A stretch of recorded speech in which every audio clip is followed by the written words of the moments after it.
Welcome to the Popcorn Talk Network. For the online broadcast network that features movie discussion, news, and interviews, press 1. Popcorn Talk. We talk movies. From the Popcorn Talk Network and producers Maria Menounos, Kevin Undergaro, and Phil Svitek, this is iTalk Movies. Long-form interviews with leading members of the film industry. And now, your host of iTalk Movies.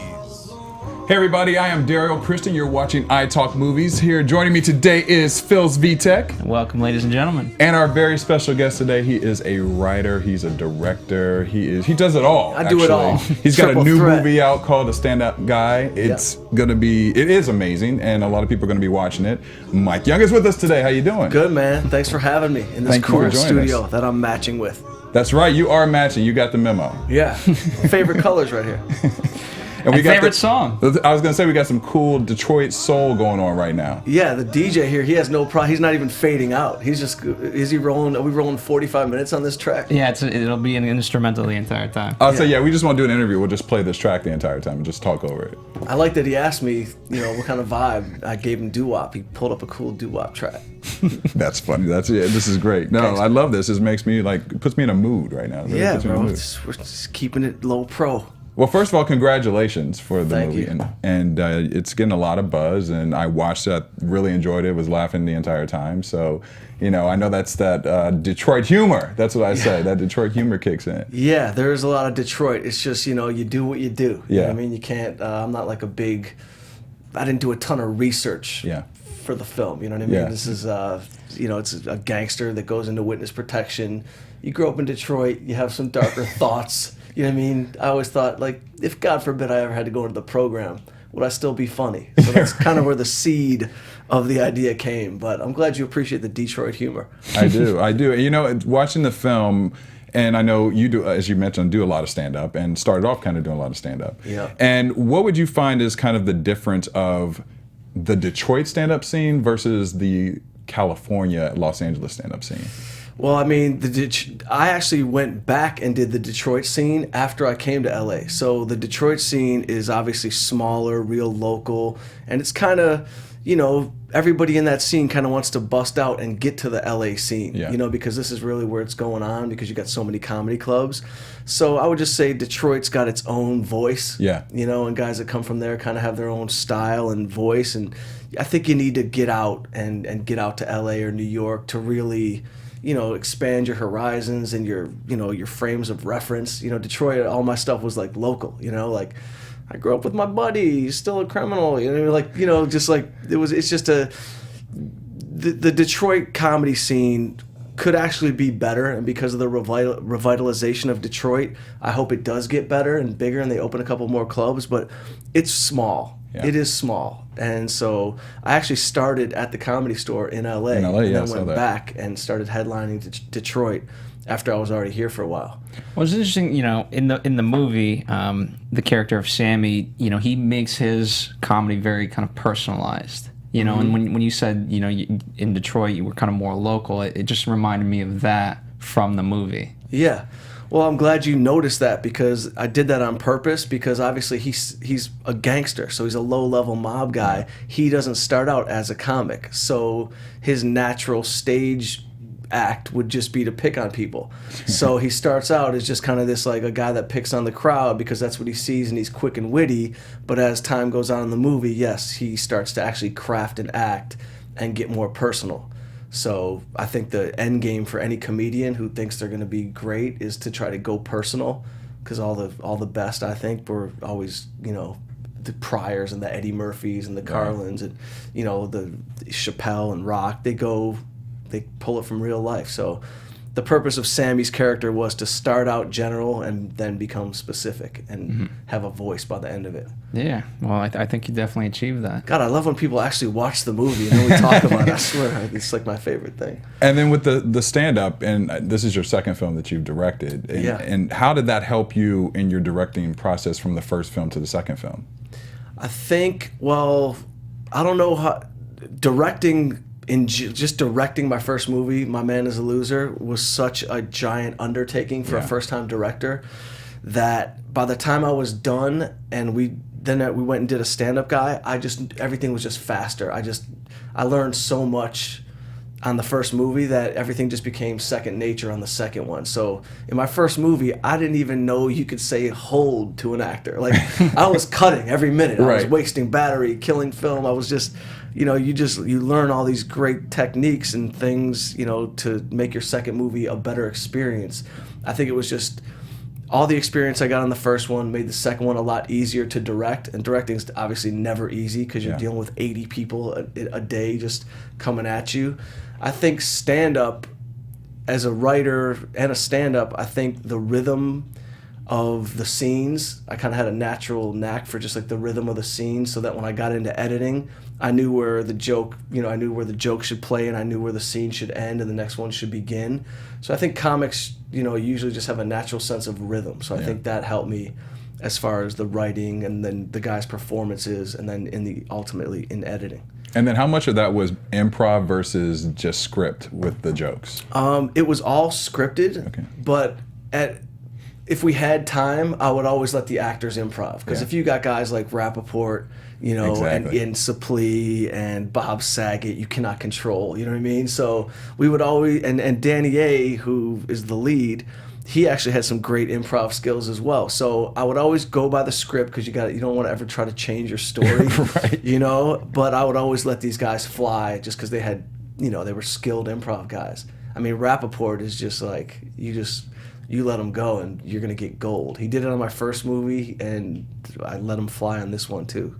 So you start with script, then you can let them fly. Well, it seems like, one of the nice things, it seemed like in the movie, everyone had a passion for this, right? And just, you and I, before we started, talked about Ben Lyons and how he's a friend of yours and he got involved in the movie. So, I mean, you don't typically hear that kind of support where the actors really want to help. Would you say that was the case, and that also helped make it a little bit easier, since it was now your second movie? It's still pretty difficult. Yeah, that's a good point, and that is what happened. I went to a couple friends, and because Rappaport had done my first movie, I sent him the script on this one. I said, I got a small part. I'm not going to take up a ton of your time, and we cannot afford to pay you what you deserve. But if you like it, come along. And he was like, dude, I'm all in. He's like, I love the script. I like the character. I'll come kill it for you. And it's a good chance for him to come be in New York, where he's from. And same with Ben Lyons. We saw him, and Ben's a great dude and a buddy, and we played ball together. So Danny A. from my movie knew Ben and said, Ben's got a talk show and he'd be perfect for the talk show host. So I talked it out with Ben, and then I kind of wrote it for him. I just kind of, after knowing him and like kind of getting his voice, because I had it written for another type of character, but one of the cool things that happens when you find out who your cast is, you can kind of start to write towards their voice, at least in comedy. So I kind of tried to write towards Ben's natural rhythm, and he did it, and he rocked it. Yeah. What I enjoyed a lot about it too is I used to live in New York, and the shots were just so specific to like making you really feel like you were in New York. And was that part of your goal, to make your audience kind of, even if they had never been there, to really be able to embrace what New York was all about? Definitely. Our goal was, because they were like specific Brooklyn dudes, like the three gangsters were from Brooklyn. We had to go, we went deep into Brooklyn and tried to get like right in those streets, and like the fruit stands and the train tracks and the above ground subways. So I really wanted you to feel like this wasn't like Wall Street, Manhattan. You know what I mean? I wanted you to feel like this was city, Brooklyn. Still, it's so weird. I always for some reason, I love stoops. I didn't grow up with stoops. There's no stoops in Detroit. But every movie I ever saw that had a stoop, I just thought like it was the coolest thing to like just talk on a stoop. Like hang with your boys and tell stories on a stoop. As weird as that sounds, I was just happy to get a couple great stoops in there. There were some great shots of Stoops. Now, we opened on a scoop. Yeah, I was going to say, you opened on the Scoop. That's pretty funny. And that is kind of a cool gathering place for the homies, Yeah, it's where you talk, you know what I mean? It's where you gossip, you talk business. Everything happens on a stoop. I don't know if it really happens on a stoop in life, but in my world, stoops are like, there's a lot of Do the Right Thing, then so much happens on that stoop. Yeah. That is very true. Rocky, there was like a couple stoops in Rocky. Exactly, so. Yeah. That is very true. Stoop production, I like that. And then I was reading some of the reviews for the movie, and they say that your style is very edgy, and if you look back at kind of how the way you direct and interact with the actors and just kind of the different shots, would you say that your style is pretty edgy as well? I probably would have to, yeah, I'd have to agree with that, just because you come out in your work, like whatever it is you're doing, it's just gonna be you.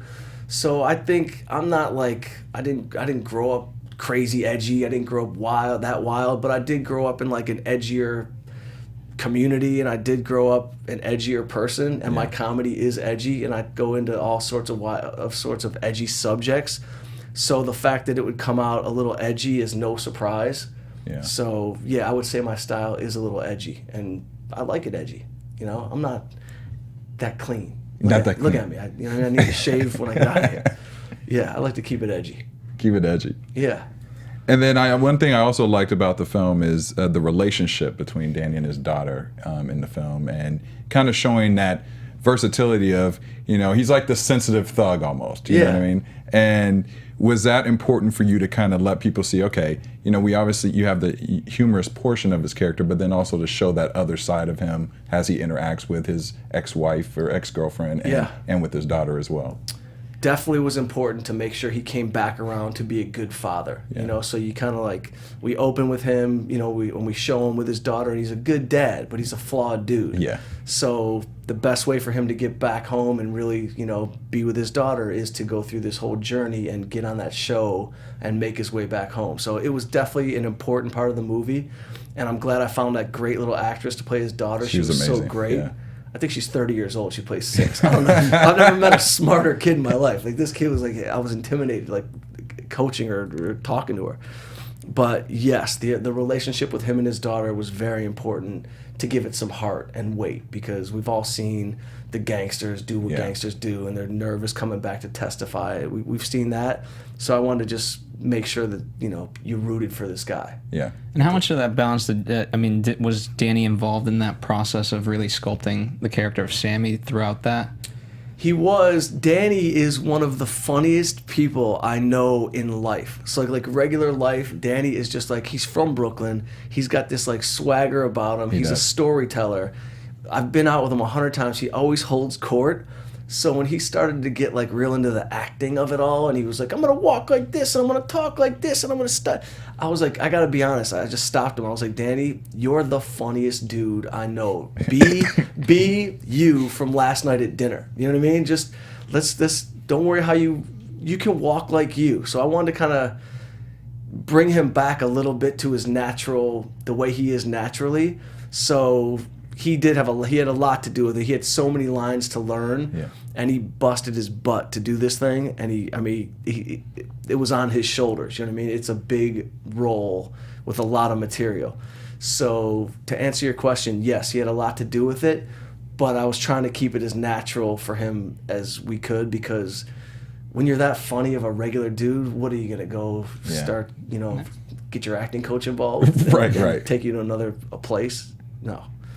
And then as far as production for the film, you were kind of mentioning just kind of the way you guys were putting everything together. How long did you film for this movie, and all the intricate parts that were involved with it? I mean, because it was an indie, and we shot 18 out of 20 days. We were 4 a.m. to like 6 at night. I don't know what rules and laws we broke by doing that. I hope the unions don't come and get me. But we went hard, and it was, I looked up at the end of this movie, and I was like down 18 pounds. I had dandruff on my eyebrows. I was a disaster. I looked homeless. I was a mess. I just got the vision of the dandruff on the eyebrow. Yeah, it happens, bro. If it looks like it's snowing, we'll clean off the desk. But it was real indie in spirit, which I kind of loved. And I even had more fun doing this movie than My Man is a Loser, because My Man is a Loser was a bigger budget, and it was expensive. It was like a $5 million movie, and this was a much lower budget, but I just loved it more because it was more of like a passion project for everybody. So everybody came ready, and we did it. We knocked it out in 18 days, and the result was great. It's like, I always say it doesn't cost money to write funny. Yeah.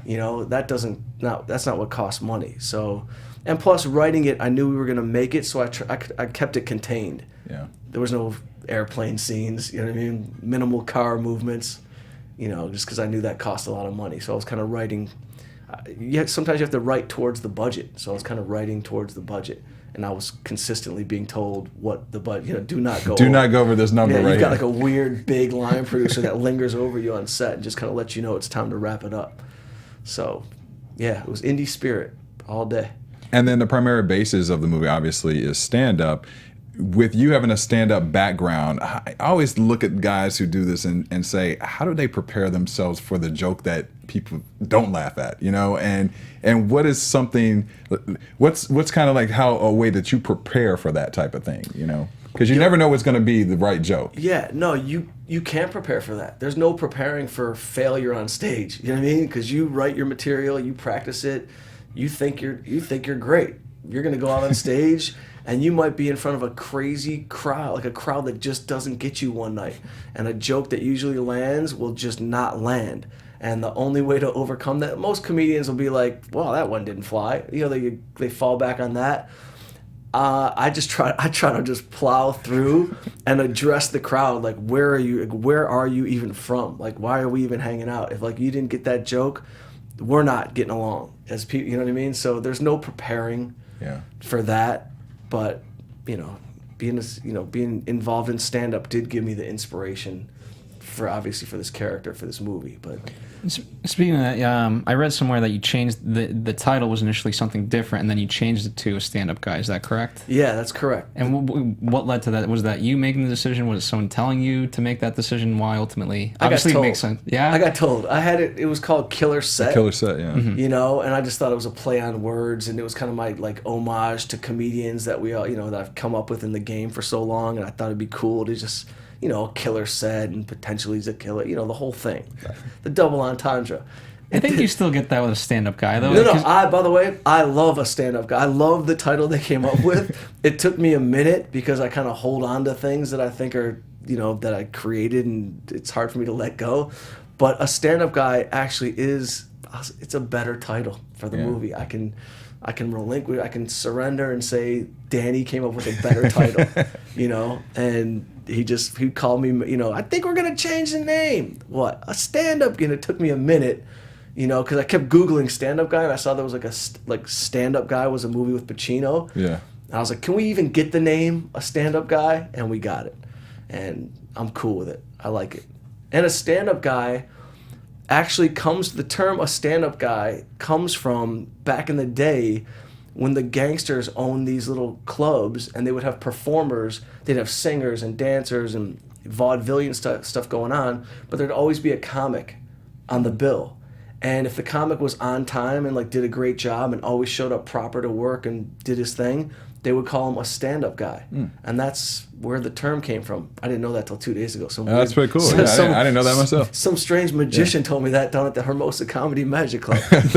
So that's a good fact. That's an interesting fact. Yeah, I thanked him 100 times.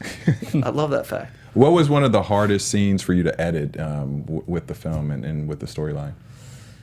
The fighting, Danny gets in a fight on stage. His character Sammy gets in a fight on stage in the small town, and that's why it goes viral. They catch him. So filming a fight scene is not easy. You got to cover from multiple angles, and there's a lot of movement going around. It's kind of like this dance. So that to me was a tough. That was a tough scene to film, to cover. But we got through it and we did it. Because the stand-up stuff, you can kind of just place the camera, follow your actor. Yeah. You're not going to get too creative with stand-up. And stand-up's always strange to watch in a movie anyway. So we just wanted to stylistically make it pleasing to watch and kind of easy and not too much jarring. But the fight scene was I learned a lot. I got to keep my fights to a minimum. And then what was I got to keep them one-punch knockouts. Yeah. Maybe what was one of your favorite scenes in the movie as well? One of my favorite scenes Sure, I got several. a bunch of them. Rappaport, his ridiculous. We came up with this concept of him sneezing. You saw that he sneezes in a ridiculous way. Yeah. I had a neighbor that sneezed weird, and I just always thought it was hilarious that everybody has a different type of sneeze. Don't ask me where I think of that. I like Mel Brooks, old school comedy that's ridiculous. But Rappaport's scene when he's with his wife and kid in the sheriff's office, and he just starts sneezing, and the rhythm back and forth between him and his wife. That's one of my favorites. I always love the two gangsters, Dom and Sal.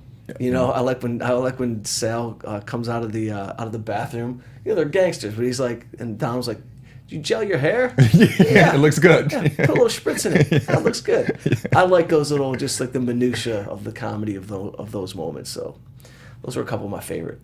Yeah, for me, I love the brother, the head of the biker gang. That to me was Ferguson, he's great. Yeah, I thought that was great. I mean, can you speak to more about working with him? Absolutely, Jay Ferguson, great actor. He's on Mad Men. He's been a friend for a long time, and he's another guy I got in the movie through getting him the script, and he agreed to do it. So Ferguson, that character Manny is obviously he's a heightened comedy character. You know, he plays a little almost out of reality. But Ferguson flew to New York, comes to my apartment like 2 days before shooting, and we just start working some character stuff back and forth. And he came up with the idea of talking really slowly and methodically. And so he's just like, it's so weird because he's like sitting across from me and he's like, "I'm going to talk like this, and I'm just going to say, so can you just like write some new dialogue?" And he just starts going into character. And I went in and I did a Manny pass on the script because I thought the way he was talking was so funny that I was able to just go in and like do a full pass and give him this ridiculous dialogue, which was kind of ridiculous. Played well. It played well. People love him in the movie. It's really it's funny. What did he say? I don't even remember. He's like, Danny's in the middle of telling a story, and Danny's bragging, and then Ferguson just comes out with just like, "I once rode a rhinoceros with a man named Philip." Like, it's just ridiculous. Random statements. Yeah, I'm a fan of randomness. Like that's kind of my comedy's kind of like that too. I'm like, I can't explain. I don't know how to explain it, but randomness, random comments are funny to me. Out of left field. Well, he pulled it off very well in the film. Yeah, he's great. He's a great actor. Yeah, biker gang. We actually got a call from a real biker club. A club. And what'd they say? Because we were driving around upstate New York with 10 bikers with the Iron Badgers patches on, which is a fixture. It was my group, my biker club, and they look real deal, and these dudes are real bikers. So we're rolling 10 deep up in upstate New York, and a legit club made a phone call to another dude and was like, "Who are these Iron Badgers riding around our town?" We had to have like a little mini. There was going to be a little scuffle fight, a little situation going on. Yeah. We had a comedy gang and a legit club ready to take our motorcycles. We kept them. Maybe that's the part 3 movie. The rival gangs. Oh yeah. By the way, part 3, amazing. Let's sign that deal. Let's do it. Social media plays a major part of this movie. I mean, obviously we see the video go viral, and it's the witness protection portion. Do you think that just even today that people are just too caught up in like social media and just things going viral? I mean, you talked a little bit before we started about how you're not so much into social media, but it plays a lot of parts in everything today. Of course. And the idea, obviously, in our movie was that you can't hide. The government program is still in place. There is still like the witness protection program. The government's like, they claim that no one's ever been hurt in the program. It's still like impossible to hide. Like Sammy the Bull was in the program selling drugs in Arizona. You know what I mean? Henry Hill was in the program living out his life, doing whatever he wanted. But the whole point was that, you can't hide. Social media is just too out there. So I thought it was a good tool to make them instantly famous. And it's also a play on like, there's too many instantly famous people. Yeah. You know what I mean? Yeah. It's like, yes, you are. I was listening to the radio, right? And the DJ comes on. He's like, "This guy's got 12 million hits on YouTube, and you're going to hear his song now." And boom, they played his song. And after I listened to the song, I was like, no wonder you're just big on YouTube. Like, no disrespect, Right. but like, you're not Jay-Z. You know what I mean? Right. There's a reason that he's worldwide and like beyond it. Not to say that there aren't some great talents out there, but it's getting a little ridiculous. And me personally, as a writer, I just can't get on social media all the time because I will lose my job. You know what I mean? Like, I have to write. That's my job, is to just be in solitude, which is kind of miserable at times. But like, if I'm too distracted, I personally will get lost. Yeah. So I feel like it's too much. I really do, and I think it's starting to show like all over the place. Like, everyone's down on their phone. You're almost getting hit by a car. You know what I mean? You're down on your phone. true. You fell in a pothole. Like, it's just, what are we doing? Like, look up, have a conversation. You know what I mean? Like, this is cool. I'd rather do this. Yeah. You're dying to get on your phone right now. I'm just kidding. Not at all. No, but I'm just saying, like, I think Dario lost his, so he's having a great day. Yeah, exactly. sometimes it's beautiful. You know what? when Actually, lose your I'm phone. actually happy I lost it. You know what I mean? It makes my day a little easier, a little less stressful. Yeah. In what regard? How great is the dead phone? When Yeah. the phone goes dead, no more calls. It's great. You gotta start a company, dead phone. Dead phones. Things heat up. Let's, Phones on let's stoops. trademark that. You know what I mean? An X is calling, it just dies. Like the phone just goes dead. It knows. There you go. What would you tell your young self starting off in this business? I mean, you've obviously gotten a lot of success on stand up and 2 great films. Looking back, we always go back and say, hey, I wish I'd done something a little different. What would you tell your younger self starting off in this business? Man, I would tell me a lot. I would tell my younger self, be more manageable as a person. I would tell my young self, you shouldn't have let that first manager go. He was great. I would tell my young self to have been more disciplined on a daily basis. Like, I'm disciplined now, but there were definite, stretches of time where I wish that I was like, you watch a guy like Seinfeld, who's like a master of the craft, you know what I mean? And then you listen to him talk, and he works. 5-6 hours a day, the guy's writing, he's crafting. I would tell my younger self, and I do that now, but I would have said, have more discipline. Yeah. And it's tough. Self-discipline it's tough, man. What spurred that change for you? To be more disciplined. Was it just you weren't? I think when I started working more, I had to be more disciplined, and then I realized, like, wow, it really is just about creating a habit. So once I was like 6 days into discipline, I was good. Like, it was almost like something changed in my brain where that's just the way I'm gonna live. So I think it was just, my Man is a Loser was a big moment of, now I will become disciplined and just, put the tequila down a little earlier in the night. Hey, sometimes the tequila helps. So. Believe me, I could half that script is ode to tequila. Don Julio should be sponsoring my life. And then now with both films, I found it ironic that you have 2 of the stars of Full House there. Was that by coincidence, or we obviously have John Stamos in the first one and then Bob Saget in the second one. So how did that happen? It's coincidence, but it's related. So Stamos read the script. I've been on the road 7-8 years working with Saget. I've been his opener. So I've gone on tour with him all over the country for a long time. So when I wrote My Man is a Loser, my producers love Stamos, and I'd never met him before. So I called Saget and I was like, I have this role that I think Stamos would be great for. Can you get him the script? Saget got Stamos the script, and boom, next thing I know, I'm having lunch with Stamos, coming into like a brunch place with like sunglasses, you know what I mean, self-tanned, and just looking like the lead. And so I met him. He really dug the script for My Man is a Loser.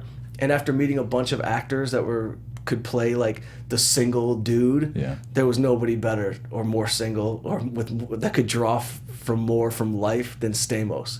So Saget introed me to Stamos. He did the movie, and then Saget and I have remained friends for so long, and he's such a good dude that when this movie came up, I just said, I got a part for you, man. There's like a down and out country singer in an open mic environment, and he plays guitar, obviously. He does it in his shows.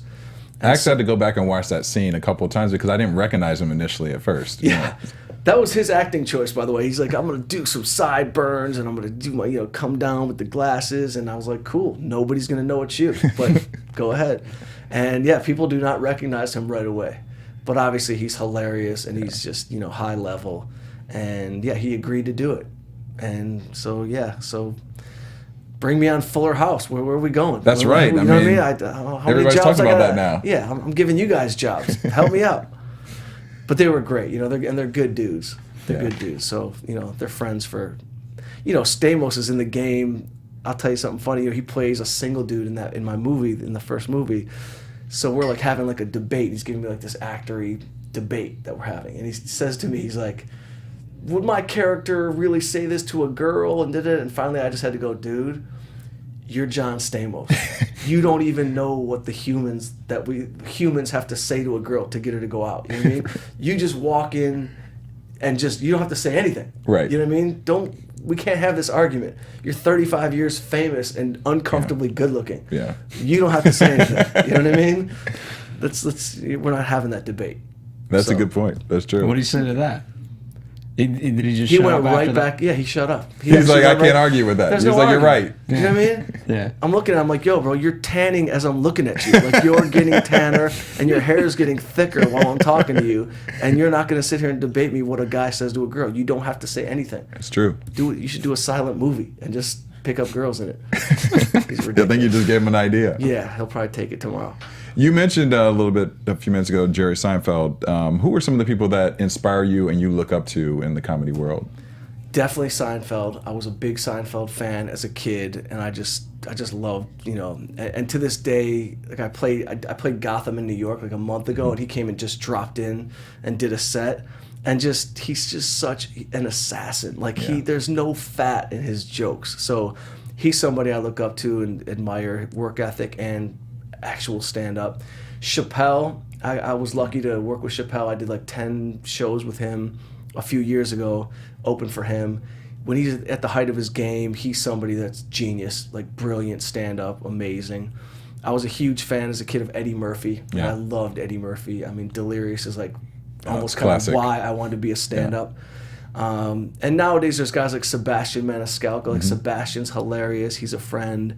Dave Attell, brilliant. So those are the guys that I look at and go, because sometimes I can't watch stand-up anymore. Like, I know everyone's jokes, and I'm at the Comedy Store all the time, and I just know everyone's bits.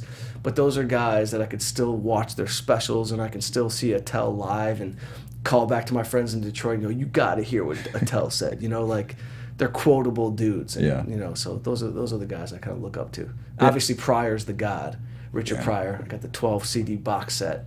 He's the ultimate. But Yeah, I was going to wonder if you look at comics with a different eye. When you're like so enthralled with it and in it, do you see, especially when you go see new comedians, do you look at it with a more defining eye, I would say? Yeah, you do, because you start to look at setups and punchlines and how much could they dig out of that one subject matter, Like Seinfeld could do 5 minutes on just soap in the shower, like just soap. And so yeah, you do look at it with a critical eye. I do, and it makes it a little less enjoyable. But there's still a few dudes that make me laugh live, and it's a lifestyle, man. Yeah, stand up is a lifestyle. Like young dudes, they're like, I'm thinking about doing stand up, and I'm like, don't. Really, that's what you tell them? Because it's one of those things. It's like if you want to do stand up for real, you're in, and you're just in. You don't need to go say to somebody, hey, I'm thinking about. You're just in. It's just like, I don't want to be all cliche that it's a calling, but it's just something that you know that you love, and you're just going to be in it. And then you could talk. But like, I don't recommend it as like I'm going to go try to get a sitcom and, do 10 minutes on my life. It's just too rough of a world. Yeah. Like, all respect to stand up. That's what I think. How do you think like the business changed? I mean, there's a show on Black Label Live, the network that Darrow runs. It's called Stand Up Sit Down, and we've had a lot of comics, and it's always interesting hearing from them how the business has changed, and also just how much when you're coming up you have to like put in. I forget the exact story, but someone's waiting for their time, and I forget the famous comedian that came on, and he did like a 5-hour set, and then the guy never got a shot that night. And so it's always interesting to me hearing those types of stories. That's funny that you said that. I actually I wrote a pilot, and that was a storyline in it, because that's happened to every up-and-coming comic. So you're at the Comedy Store, you're biting your nails, you're going to get your 6-minute shot for like Mitzi Shore to watch you, and you're about to go on, and boom, here comes Chris Rock in a Porsche 911, you know what I mean, pulling up, and he just goes right on. Yeah. And it hurts you because you've been waiting so long to go on this stage and do your thing, but you got to be real about it, and you got to go, that's Chris Rock, you know what I mean? The guy's put in 30 years. He's Chris Rock. What am I going to do? Go to the doorman and go, well, Chris Rock took my spot. Right. You're lucky to go. If you're smart, you go and you watch Chris Rock and you go, oh, wow, I could be better. Yeah. So it happens. It hurts. The dudes that run the 5-hour situations, I've seen fights in the back of the Comedy Store. Like, there were, old school dudes, like you would see like Eddie Griffin would go do like an hour, and then like maybe Rogan would have a problem with it, and those like the high level guys would kind of try to keep each other in check. But if you're doing 5 hours, you're just disrespectful. You're just, what are you doing 5 hours? There's no need to talk for 5 hours. Right. About anything, ever. So, but it's happened, man. It's those moments where you're geared up, ready to go on, and then somebody takes your spot. It's a heartbreaker. Yeah. You go right home and you get in the mirror and you just do your set to yourself. And you're like, just to get it out of your mouth, you know what I mean? Just like to say it so that it wasn't a total waste. I've done shows in front of 0 people at the Comedy Store, the Belly Room. There's like one person in there, and it's just and the awkward. show must go on. It goes on, man, and it's just awkward, but it's where you build your comedy muscle, you know. And as far as projects, and obviously your 2 films have been more comedy related. Do you see in the future that that's kind of the lane you want to stay in as far as directing and producing, or would you want to do something a little bit different, or like a darker comedy angle or something like that? I would like to go a darker comedy angle. I do like dark comedies. I like the Little Miss Sunshines and that tone. Yeah. So I do want to get into that lane a little bit. And I actually did write a dark comedy that they shot called Grounded. That's won't be out for a little while, but Aaron Paul and Jeff Daniels are in it, and it is in the darker. It's a dark comedy lane. But yeah, man, I'm not afraid of drama. I think if you could, a lot of comedians obviously have a darker side, and like they could be dramatic. It doesn't always go the opposite way. Like dramatic people don't always have a comedy side. But yeah, I'd like to expand the lane a little bit, but stay in the edgy, darker comedy lane. I think you do need to kind of create your lane. Yeah. I've never been good at like marketing, so I'll let somebody else figure out like what my lane is titled. You know what I mean? I just don't know. But yeah, it's a Detroit lane. Edgy's good though. Edgy's a good lane to be in. I can't help it, man. People like edgy. Yeah, it's pouring out of all of us right now. Yeah, that's You're from Dayton. That's right. I'm from Dayton. You can't get any more edgy than that. Yeah. I don't know. And then as far as like, there's a lot of projects that are being remade or they're the kind of biopics on different comedians. Is there someone who you would like to see a story made or that you would make in the future? Well, they're making, obviously, Epps is playing Pryor, so that's going down. Yeah. There's been the Lenny Bruce movie, but what comedian story would I like to see told? I mean, I could just keep making movies with stand-up as a theme in there. Like, comedians have been screwed over so many times by club owners, and like they've been shorted on their pay. I would do a movie about like 3 comics that become bandits. Like I just have I just have a rebellious attitude towards the establishment because I feel like comedy is so important, but it's really like we're like the stepchildren of like the industry, which is so weird because funny should be worth something, you know what I mean? But here we are, like, you're lucky to do my show for free. Come do my spot for $11. It's like, where's the value? Like, I feel like we're undervalued. Maybe I don't know, maybe I can't get rid of my comedy rebel spirit, but in the next movie, comedians they're going to be robbing banks. Let's just put it that way. That could be a fun premise. Thanks. You could have that one after Stamos takes the other one.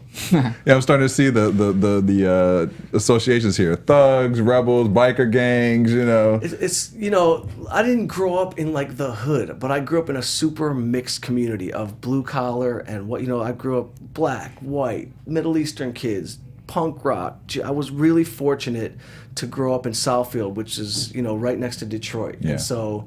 We just had a great mix of characters, and so that's just what it is, that's what I can relate to, and those are the stories I like to tell. Those are the characters whose voices were always in my head. So, yeah, you can't help where you're from, right? Yeah, and I saw you said you were like the class clown, or in that arena. Did you know very much early on that this is the lane you wanted to be in comedy? For sure. I would go to class just to be the clown. Like, I just liked having a comment for everything, and I liked the feeling of cracking a class up. So, yes, I knew early on this was going to be my lane, and it was going to be an edgy comedy lane. And, yeah, no one's really shocked. Like, my family's, no, my brother's not shot. Campbell, you were not even funny as a kid. Like, there's none of that really going on. You know, every now and then my mom would be like, you weren't that funny. But, yeah, no one's really shocked that this is the lane I chose. Yeah. Because, you know, life is short, man. Go for what you want. And you know early on in comedy if it's not going to be working out. Right. And there were moments, believe me, where I was just broke as can be. And I was like, I'm going home. And then something would happen where I caught like a little break. So, I don't know, it just kept letting me know like this was just stay the course, even when it was getting crazy. And is that something you would tell someone who is starting off in the business, who wants to follow kind of the steps that you've been doing, is to stay the course and do stand-up, I would assume, would be Well, you something? already told them, no, get out of the business. Well, yeah, quit but the I mean, business. but someone who just started, you know, that's different. I would say, yes, I would say check your gut. Because you know what I mean? You got to be self-aware. Like, you know if this is what you should be doing. And it's, you know, the sad thing is sometimes you'll see people, like, fighting against the grain for too long. Yeah. Just, like, I would say stay the course, stay your lane, and don't look at anybody else's career around you. And don't get jealous over here, and don't think people are going to succeed and they're going to get a show, or they're going to stay your course, find your voice, find your lane. I would say that, and don't, you know, kind of stay laser focused, because if you look around, you know, you see it at the comedy clubs, like, you got a show, dudes get jealous. It's like, what are you jealous of? You know, do you as much as you could do you. You know, just do you, and then don't look around at everybody else, what they're doing. You That's know? great advice. I should take that myself. We all should. Man, I gotta start living like that. And then where can fans find you or find out more about the film if they want to know more?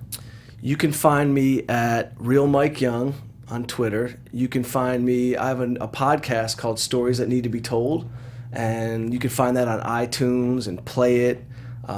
Mike Young, Stories That Need to Be Told.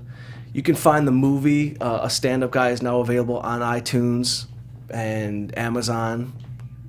Right, video on demand. Video on demand. You know, we got movie whisperers over here, just giving us our hints. But yeah, find A Stand-Up Guy, iTunes, video on demand, Amazon. Enjoy it. You know, it's a fun film, and you know, you can catch me on the road when I'm not. You know, my perfect life is I'm writing in the day in the hotel, and I'm doing shows at night, and then when we start the movie, boom, we'll go into production. But I'll still be out there doing comedy. You know, I'm doing Brea Improv this weekend with Saget. So, Oh, go see him. yeah, Maybe come check check that me show out. out. Yeah. And then how often are you on the road versus not on the road throughout the year? You know, before I started writing and directing, I was on the road a lot. I was probably 25, 30 weeks. I started opening for Joe Rogan back in the day. So we were on the road for like a year straight. And then Saget, we were on the road a ton. But since the movie stuff really got going, I am not on the road as much at all. And I'd like to be, but it's just, believe me, my disciplined self, I said to myself, oh, I'm going to go shoot the movie, and after we're done shooting, I'm going to get on stage and work out material. I was brain dead. I had nothing to say. I didn't get on stage one time during the filming of the movie. So, you know, I'd like to right now get back on stage and just start working the craft, because I love it. There's nothing like it. Yeah. There's nothing like stand-up. Well, congratulations on everything, and we definitely will be checking you out. We'll go check out your show this weekend, hopefully. Thank you. And we got your theme song playing again right now. I mean, I tried to start I feel the like it should movie be off. doo-wopping or something. Yeah, I mean, I wish I could sing. I tried to start the movie with doo-wop. They shut me down, made me go rock and roll. But that's why we're doing it here on Popcorn Talk. On Popcorn Talk. Yeah. Thanks for having me. Thank you for coming in. Phil, where can fans find you? Follow us here at The Popcorn Talk on Twitter and Instagram. And you can find me at Daryl Christian on Instagram, Twitter, Facebook, and Black Hollywood Live. Thank you again, Mike, for coming in. We look forward to seeing more projects from you. Thank you, man. And congratulations on everything. Appreciate it. From producers Maria Menounos, Kevin Undergaro, Phil Svitek, and the entire Popcorn Talk Network, we would like to thank you for tuning in. For questions or comments, be sure to visit popcorntalk.com. I'm Sir Richard Wentworth, and this has been a presentation of the Popcorn Talk Network. The views expressed herein are those of the hosts only and do not necessarily reflect the views of the Popcorn Talk Network or its owners or principals.